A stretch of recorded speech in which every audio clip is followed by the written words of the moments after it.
Mga minamahal sa makapangyang pangalan ng ating pinakamamahal na Panginoon Jesus. Praise the Lord. Hallelujah. Everybody shout, praise the Lord! Praise the Lord. Hallelujah. Hallelujah. At we give the highest praise, glory, and majesty and thanksgiving to the King of Kings, to the Lord of Lords, the one true God that we serve sa pangalan po ng ating pinakamamahal na Panginoong Jesus. Amen. Praise the Lord. Hallelujah. And we give double honor and respect po to our beloved and honorable pastor, Evangelist Will Almeida, the end-time prophet of our loving God, our dearest Papa. Praise the Lord. And we will never forget the blessed teachings and memories po of our beloved assistant pastor, Lina C. Almeida, our dearest Mama. Praise the Lord. Ang pagbati rin po, mga minamahal, ang isang magandang hapon sa ating magandang gabi, mga minamahal, sa buong sambahayan po ng ating beloved friends in the Lord, mula sa panganay, ating beloved Ate P, beloved Mr. June, hanggang sa mga kaapu-apuhan, mga minamahal. At tayo po'y nagpapasalamat, nagdadakila sa ating dakilang Diyos sa maluhating pagdating po sa isa sa mga anak na ating beloved pastor, our beloved lost. Praise the Lord. Hallelujah.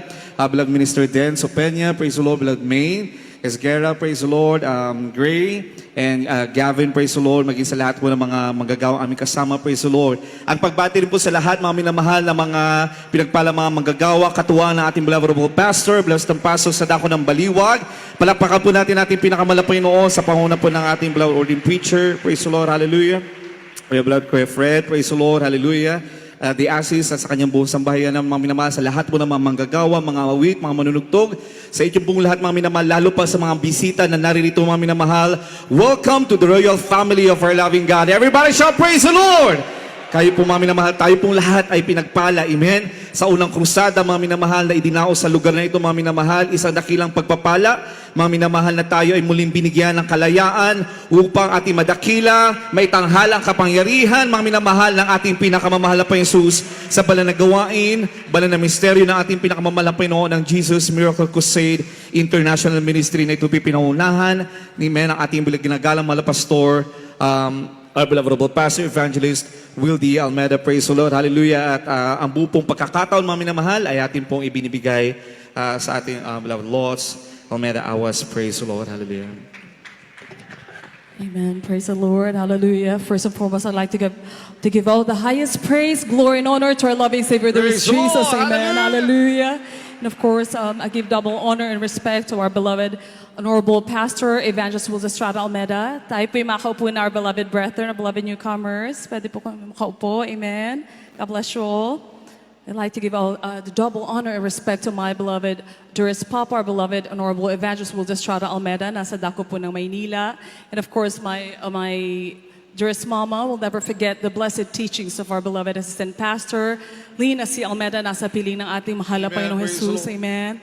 And of course, my beloved husband, our children, Kuya Dance, Minister Dance, Maine, nakapiling po namin ngayon. And of course, our beloved pastoral workers, nakakasiwa po sa dakong ito ng Baliwag, beloved Kuya Fred, ordained preacher, beloved Freddy Assis, beloved Ate Dobby, and their children, ang mga beloved elders, beloved preachers po, amen, from different outreaches, beloved Kuya Hill, amen, Kuya Edward, God bless you, Kuya Will. Kung isa-isahin ko po, maubos mo yung oras natin, but it is a great blessing to be here. It is our joy to see all of you, our beloved brethren. Beloved Kuya Bob, amen. So that from main church, beloved choir members, beloved musicians, beloved brethren, and of course for our beloved elders of the church, amen. And all the beloved pastoral workers na nangasiwa sa dakong ito. And of course, the beloved newcomers, ang mga baguhan po. Amen. Amen. Na nakadalu sa araw na ito. Amen. Hallelujah. Praise the Lord.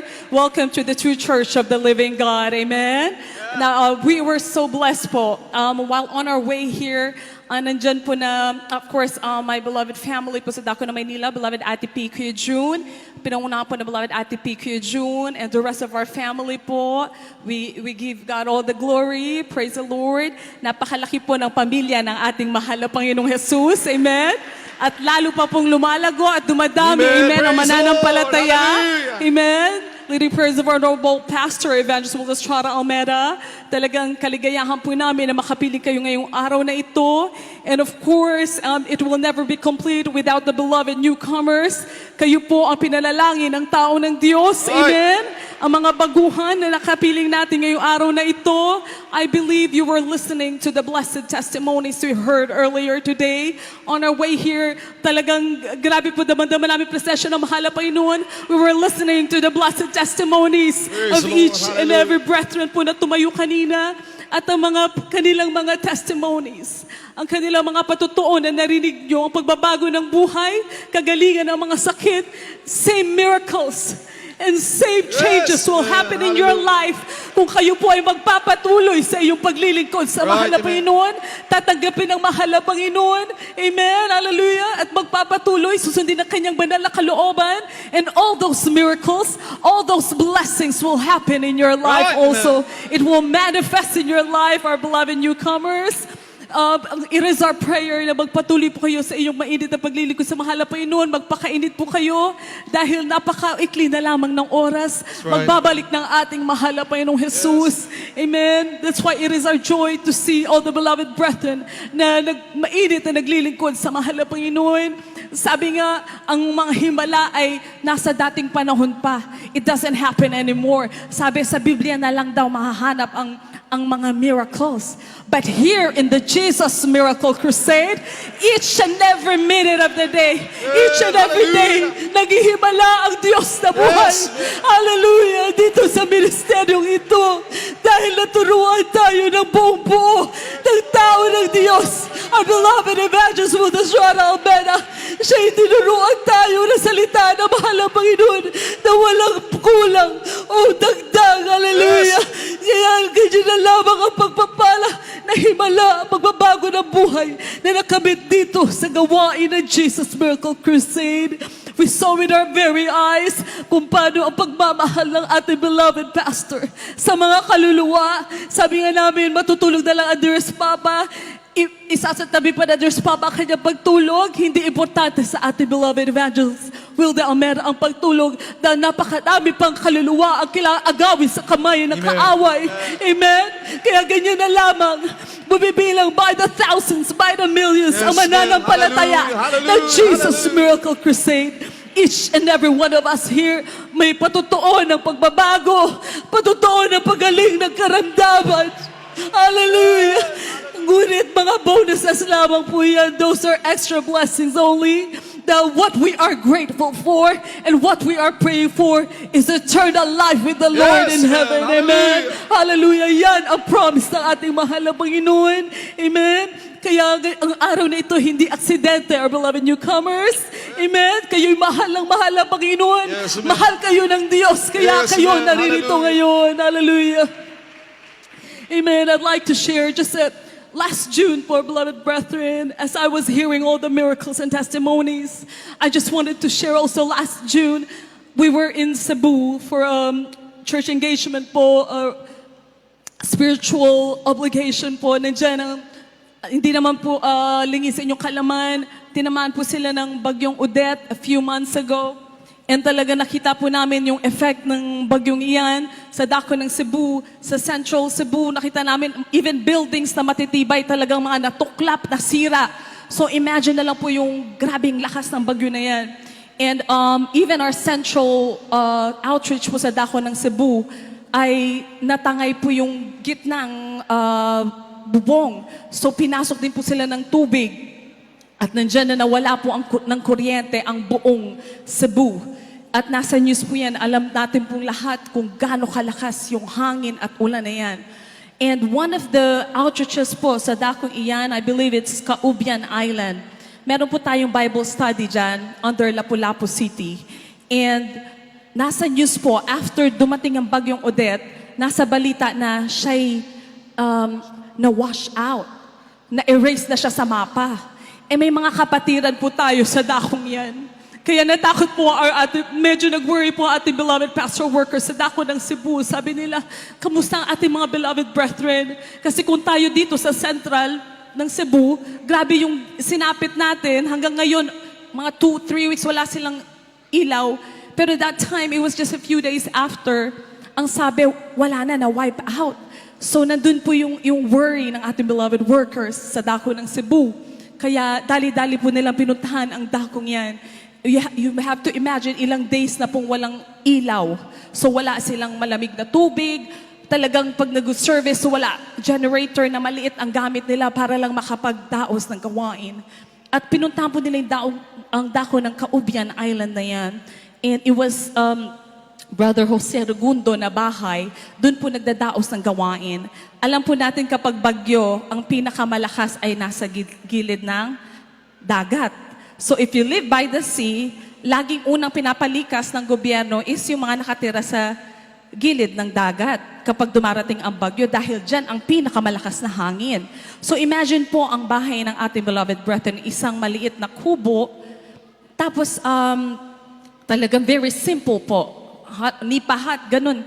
Kaya inisip nila talagang for sure, yung lugar na yan ay tinangay na ng hangin o kung mas worse, yung tsunami. Baka inabot sila ng mataas na tubig sa lakas talaga ng bagyo na yan. Alam niyo po yung beloved brethren, bagyong Odette na yan. Ngayon, that time when they got there, laking gulat nila sa isla na yun, buong isla na yun, nakita nila nakailaw yung bahay ng beloved brethren. Amen. Hallelujah. Sa lahat ng bahay na nasira sa kapiligiran, ang bahay po kung saan dinadaos ang ating gawain ng Jesus Miracle Crusade, siya lamang ang natirang nakatayo. Praise the Lord. Hallelujah. Lahat po ng mga beloved brethren sa dakong yan ay buhay sa Praise himala the ng Lord. mahal na Panginoon. Sabi nila na Brother Jose, sila po'y nakaluhod during that typhoon. Nakaluhod, nakataas sa kanilang kamay. Praise the Lord. Nananalangin dahil yan ang tinuro ng ating beloved evangelist. Pag nasa gitna ka ng problema na may bagyo sa iyong buhay, itaas mo ang iyong kamay. Amen. Hallelujah. Manalangin, tumawag sa Yes. mahal na Panginoon. Umbigay ka ng tawad and He will answer you. Ang mahal na Panginoon, hindi naging bigay sa tawag ng mga beloved brethren that very moment. Alam nila kamatayan ang kanilang kaharap. Pero alam nila, buhay ang Diyos na kanilang pinaglilingkuran. Nakataas ang kanilang kamay, nananalangin sila. Hindi nilipad ang kanilang bahay, maski ang bubong. Sabi nila, at that very moment, nagliliparan ng mga kabahayan sa kanilang paligid. Malakas ang alon, ngunit sila'y payapa na nanalangin sa mahal na Panginoon. Praise the Lord. Hallelujah. And before po dumating yung bagyo na yan, ang ginawa po ng Brother Jose, dahil ang kanilang pinagkakakitaan po ay of course yung mga fishing boats.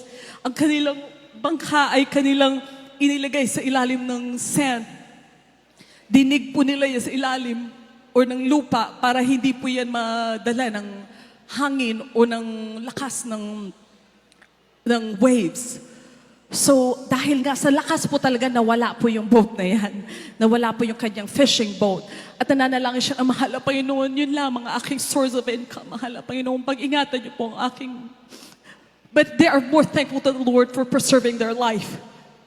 Ngunit a few days later, mga beloved brethren, sa himalang kaparaanan ng mahal na Panginoon, sa Leyte, this is, you have to remember, this is in Cebu po yung nangyaring ito, sa Kaubian. Ngayon po, ang Leyte is hours away. So one day, may kaibigan po siya na nasa Leyte nakatira. Nakarinig po ito sa libutan po ito, hindi po ito kasama sa ating gawain. Siya po ay nakarinig ng tilaok ng manok. Madaling araw. Sabi niya, wala akong manok. Ano yung tumitilaok? So lumabas siya. Sabi niya, saan nagaling yung manok na yon? Dahil ginising siya eh. So lumabas siya. Pagkita niya, wala namang manok. It was the angel of the Lord who woke him up. Pagkita niya, nagulat siya. Yung fishing boat ng beloved brethren, hinatid ng mga anghel sa harap ng kanyang bahay.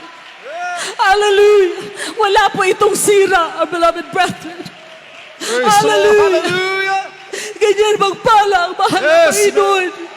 Ganyan ang pagmamahal ng mahal na Panginoon sa kanyang mga tunay na anak. Hallelujah! Hallelujah. Sabi niya, paano napunta dito to? Napakalayo ng kaibigan ko. Talagang hinatid po ng mga anghel sa kaibigan pa ng ating beloved brethren. Hallelujah! Sinong hindi maglilingkod sa Praise mahal the na Lord. Panginoon? Hallelujah. Nung dumating po our beloved pastor workers, headed by Ate Grace Omera, sila Ate Pasit po, pagdating nila sa island na yan, sila yung napaluhod. Napaiyak sila sa kabutihan ng mahal na Panginoon. Dahil dyan po sa laot na yan, dyan sa island na yan, Nagtaka po sila dahil ito lang po yung nag-iisang may ilaw sa buong Cebu City. Hallelujah. Kasi meron po silang solar na nakalagay sa bubong nila. Alam niyo po ang solar, ipinapatong lang po yan at konting pwede siyang mahangin. E sa lakas po ng bagyo na nakita namin, nasira yung mga buildings sa Central Cebu, talaga imposibleng hindi lilipad yung solar. Pero hindi po lumipad yung mga solar nila sa kanilang bubong. Kaya sila po ang naging source ng mga palamig, mga malalamig na inumin. Sila po ang nagbebenta doon sa island. Nabigyan pa ating beloved workers. Sabi nila, ilang araw na kami hindi nakatikim ng malamig na tubig. Dito lang pala sa island ng Kaubian. Hallelujah! Hallelujah! Kanya magpala ang mahal na Panginoon. Kanya kabuti ang mahal na Panginoon sa kanyang mga anak na totoong naglilingkod sa Kanya. Hallelujah! We thank the Lord. Hallelujah! Na tayo nakakilala sa Diyos na buhay. Hallelujah! Thousands of people, millions, they're looking for the truth. Ngunit tayo, ang mga pinagpalang tinawag ng mahal na Panginoon, hindi ba tayo karapat-dapat? Hallelujah, hallelujah, hallelujah. We thank the Lord Jesus, hallelujah, for giving us a true man and woman of God, our dearest and normal pastor, Evangelist Estrada Almera, our dearest mama, nasa piling ng mahal na Panginoon. It is our joy po na makita namin na tunay na sinapuso niyo ang kanilang mga turo. Hindi po nabaliwala ang kanilang pagpapagal. Hallelujah, pag-aayuno. Hallelujah. Hallelujah. We thank the Lord, hallelujah, for all the blessings, all the wonderful testimonies that we heard today.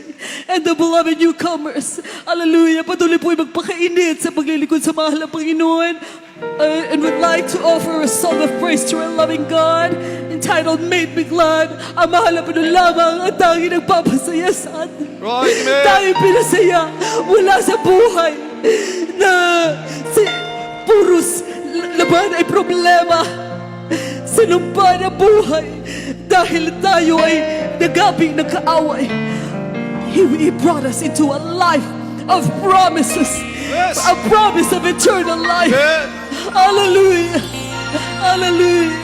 Made me glad, hallelujah. You have made us glad, Lord Jesus, hallelujah.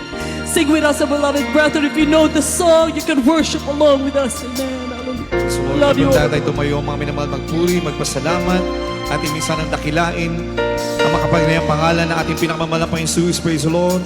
Dahil wala po tayong ibang tinataas, sinasamba dito ang ating pinakamamahal na Panginoon Jesus po lamang. Praise the Lord. Hallelujah.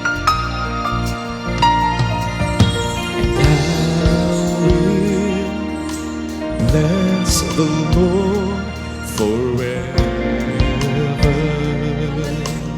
Yes, Lord God, is Jesus. And I will trust in my all times,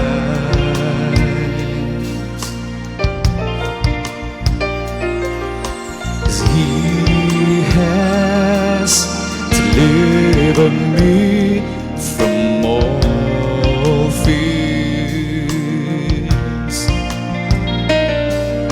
and He has set my feet upon the rock.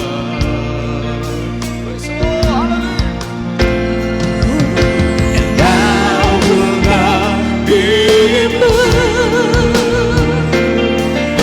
and I sing of the Lord.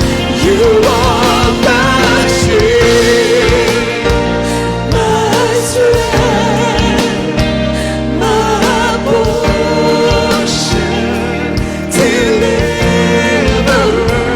my shelter, strong tower, my very present help in time of need.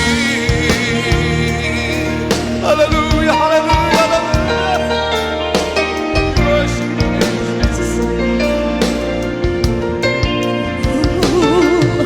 And whom have I in heaven but you? Oh, there's none I desire beside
And I say of the Lord, you are my shield, my strength, my portion, deliverer, my shelter, strong tower, my refuge. Yes, you are the shield. You are my shield, my strength, my portion.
Diyos. Hallelujah. Marami kang papurihan, pasalamatan, sambahin, dakilan ng Diyos. Hallelujah, hallelujah. Praise the Lord, hallelujah, hallelujah. Praise the Lord, hallelujah. Everybody shout, praise the Lord, praise the Lord. So sorry, beloved brethren, I wanted to share this verse, but if one of our beloved or preachers can read this verse po. Amen.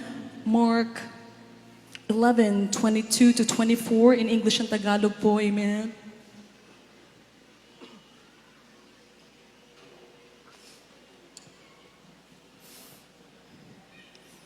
So, okay. Amen.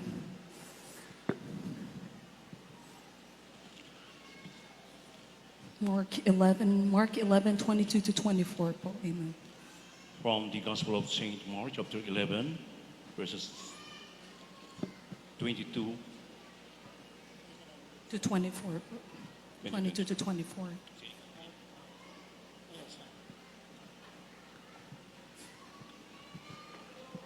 Mark 11, 22 to 24.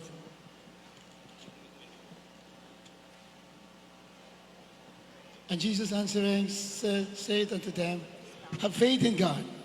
For verily I say unto you that whosoever shall say unto this mountain, be thou removed, and be cast into the sea, and shall not doubt in his heart, but shall believe that those things which he said shall come to pass, he shall have whatsoever he said. Therefore I say unto you, what things soever you desire when you pray, believe that you receive them, and ye shall have them. Amen, hallelujah. Dito po sa Ebanghelyo ni San Marcos, Kabanatang 11, 22 hanggang 24. At pagsagot ni Jesus ay sinabi sa kanila, magkaroon kayo ng pananampalataya sa Diyos. Katotohanan ng sinasabi ko sa inyo, ang sino man magsabi sa bundok na ito, mapataas ka at mapasugpa ka sa dagat, at hindi mag-alinlangan sa kanyang puso, kundi manampalataya na mangyayari ang sinabi niya, ay kakamtin niya iyon. Kaya nga sinasabi ko sa inyo, ang lahat ng mga bagay na inyong idinadalangin at hinihingi ay magsisampalataya kayo sa inyong tinanggap na at inyong kakamtin. Amen. Amen, praise the Lord. Hallelujah, hallelujah. We thank the Lord for His blessed word. God bless you, beloved Kahil, beloved ordained preacher, beloved Kuya Fred. Amen. Our beloved brethren, the word of God is the living proof that we are really in the true church of the living God. Amen. Lahat po ito nag-manifest sa lahat salita ng mahal na Panginoon, nag-manifest sa bawat buhay ng bawat Kristiyano na mananampalataya sa Jesus Miracle Crusade na tunay na sumunod sa salita ng mahal na Panginoon at isinapuso ang turo ng ating beloved parents in the Lord sa kanilang buhay. So our beloved brethren, continue serving the Lord in spirit and in truth. Tayo magpakainit dahil konti-konti na lamang ang ating paghihintay. Andiyan ang pagbabalik ng mahal na Panginoon. It will be happening anytime soon, our beloved brethren. We love you all in the Lord, but our dearest Jesus loves you more, Praise beloved the Lord. brethren. Pinapabot po na beloved pastor, Evangelist Stradamed, ang kanyang pagbati sa inyong lahat, our beloved brethren. We love you all in the Lord. Amen. God bless you all, our beloved brethren.